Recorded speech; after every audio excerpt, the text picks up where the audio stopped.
Yeah, technically speaking, the name grew on me, but when I said Drama King, I meant drama pertaining to the battles in hip-hop. That's what I meant. Motherfuckers took it elsewhere. Like when Nas and Jay-Z had word, okay, Drama King's in the building. Come on, let's go. You know what I'm saying? Both of you put your gloves on, come out your corner swinging. You know, get them lyrics popping.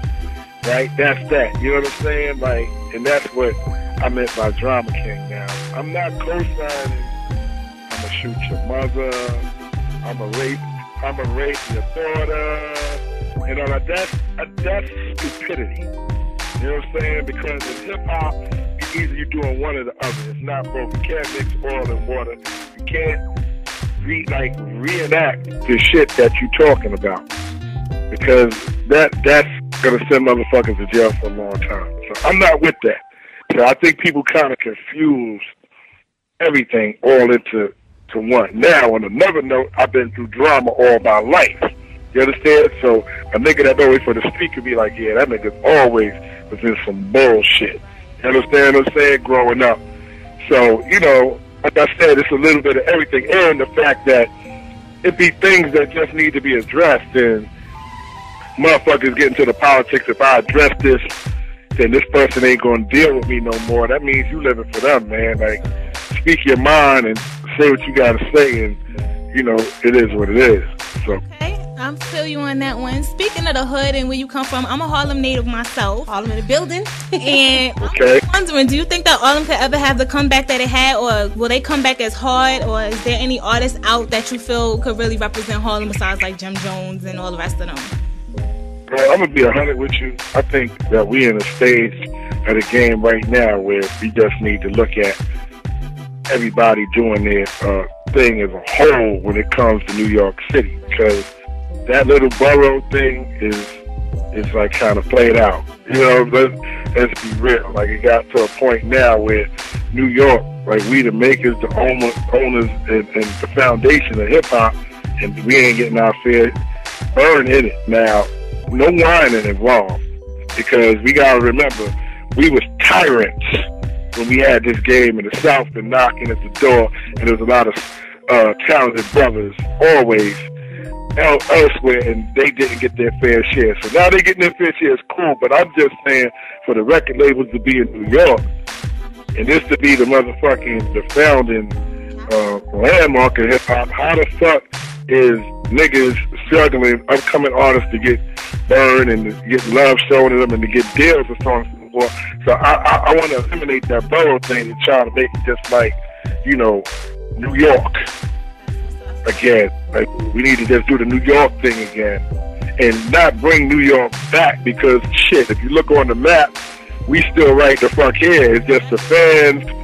Yeah, the fans kind of swayed, and what happens is when you see these niggas on TV every day on, you know, BET or MTV or whatever, you see the same artists. You kind of believe that they running the game. You hear them on the radio, you kind of believe that. But if you check the numbers of some of these albums coming out, everybody's in a slump in every coast. You know what I'm saying? It's an equality thing right now. Only thing they may have is more visual, because the record label is looking for the quick dollar and they throwing their albums out. And what the record label feeds the radio is what the radio is going to play. So if the record labels are just signing South artists and that's all they playing and that's all the videos being shot, it's going to look like that. But them numbers ain't like that. So we just need to stop hating, you know. But you know how New York is. Niggas talk that unity shit, but as soon as one of them get a hot record, they like, man, fuck that. This is my time, man. Yeah, fuck it. They go back to that shit. So, you know, it is what it is. The hipster movement, like, how do you feel about that? You know, you got your B.O.B.s, your Charles Hamiltons. How do you feel about that movement? I mean, well, to each his own. It's a double-edged sword. You understand what I'm saying? Like, I've never been a fan of that pink shit. You understand what I'm saying? Like, to each his own, and stuff they do. Call his album the Pink Lamp, something like that. I heard it. I seen him on. Yeah. Yo, that shit there. You know, like I said, to each his own. Now I heard him freestyle. He alright. He ain't whack. You understand what I'm saying? Like, but he is, to me, he is real hip hop. Right. I can. You understand? So it's like a double-edged sword, like to where I might not agree with his, I don't want to say swag, I'm going to say style,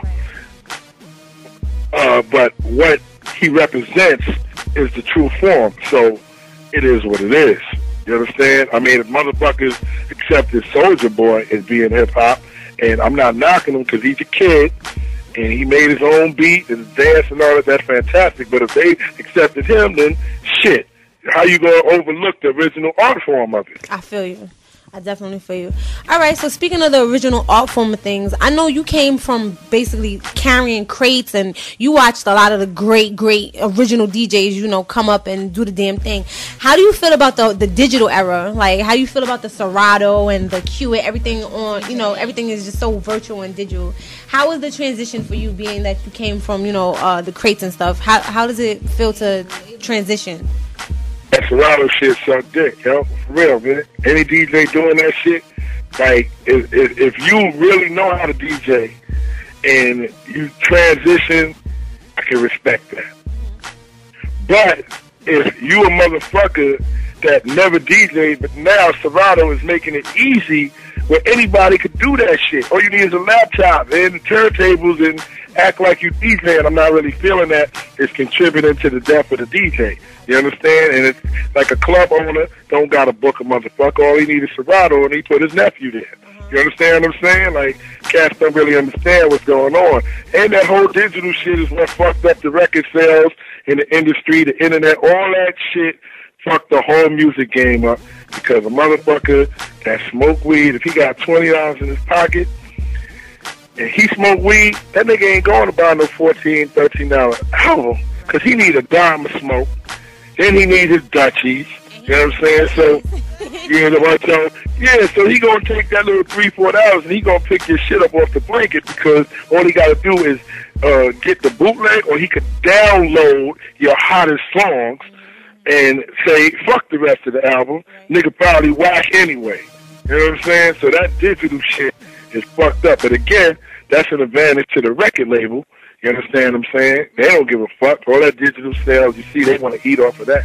When they signed a deal, they were doing 360 deals now. They want digital sales. They want wallpaper shit. Them niggas even want show money now. What the fuck you got to do with a show I'm doing if you ain't booking? Yeah, so it was just like that digital shit is disaster, man. I know the times change and everything, but that shit, ever since that shit started, the game been hurting.